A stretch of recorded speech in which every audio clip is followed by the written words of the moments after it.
All right, this week we're going to take a look at writing research questions and thesis. Just like in the literature review, there are things you should do and things you shouldn't do.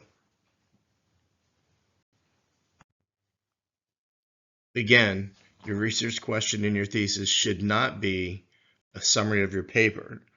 If you haven't noticed, this is a problem that we run into a lot. It shouldn't be your opinion, and it shouldn't be another essay on your topic. Research questions can be tough to determine because a lot of times it's largely based on how big you want your work to be. I had one work, it was only supposed to be about 200 pages. I proposed a topic and a research question, and my editor had to basically say, Bill, this is great, but you're looking at a 600-page book. And I wound up having to pare it down and pare it down and pare it down. Now, this took me a month or two to do. So it's not easy. Again, the key point you want to look at is how long does your piece need to be? And also, and this is important too, what are the expectations?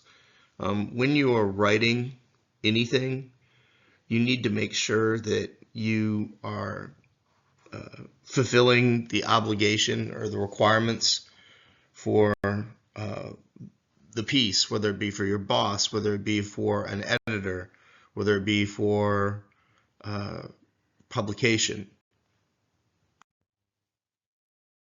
First and foremost, do not select closed questions. You're probably wondering what's a closed question. If you Google it, it's going to tell you about quantifiable surveys and research and yes or no questions. That's not exactly what we're talking about. A closed question is essentially a question that's already been answered. Your research questions should be open-ended. You should be able to go through, find a research question that allows you to expand past the established literature and start taking things maybe in a different direction, or take another thesis and extend it further. Avoid closed questions to ensure the research isn't limited to predetermined options. And this is the key, generating new insights. What we're looking for here is original synthesis. In writing, also thought. Look at something a little different than what the established literature has. One of the main keys to this is developing a focus on a research question that requires original analysis and investigation. Here are two examples of very poor research questions.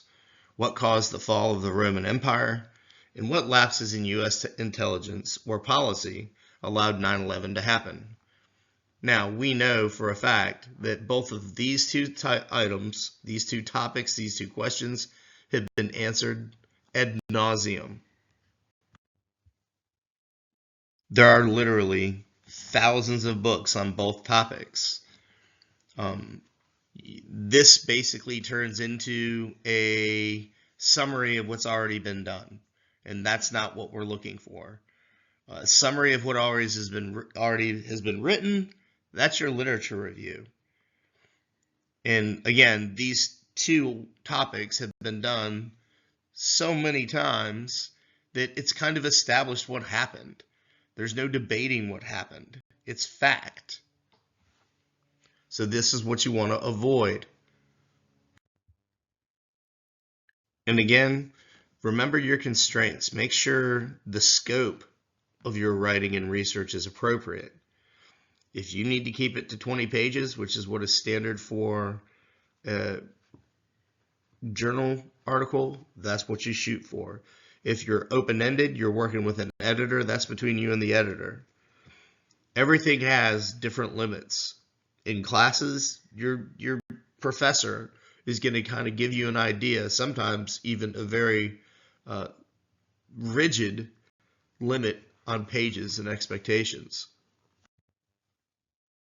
Again, if you're writing for something like Foreign Affairs, which is essentially a magazine, you're probably looking at about 10, 15, maybe 20 pages.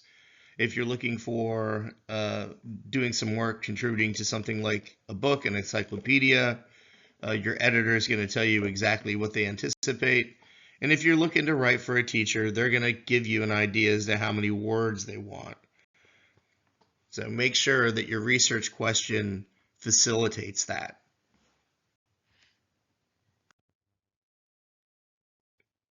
And one of the last rules I'll give you about research questions is make sure you actually state your question in the first paragraph. I've read many submissions and many work where it's great writing, but I sit there and I read the research question section and I still have no idea what the paper is about. And this is a good rule of thumb. Whenever you do anything, whenever you write anything, whether it be a short essay answering a question or whether you're writing a research paper with a research question, you have to ask yourself, how does this contribute to answering my question? Or does it even answer my question? Many times we'll write things that we really like.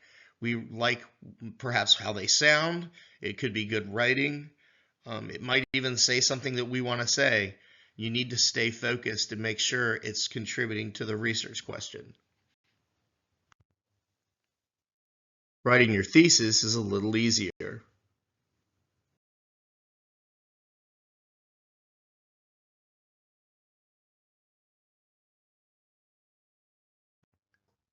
A few things about your thesis. Your thesis is a clear answer to your research question. So much like your research question has to be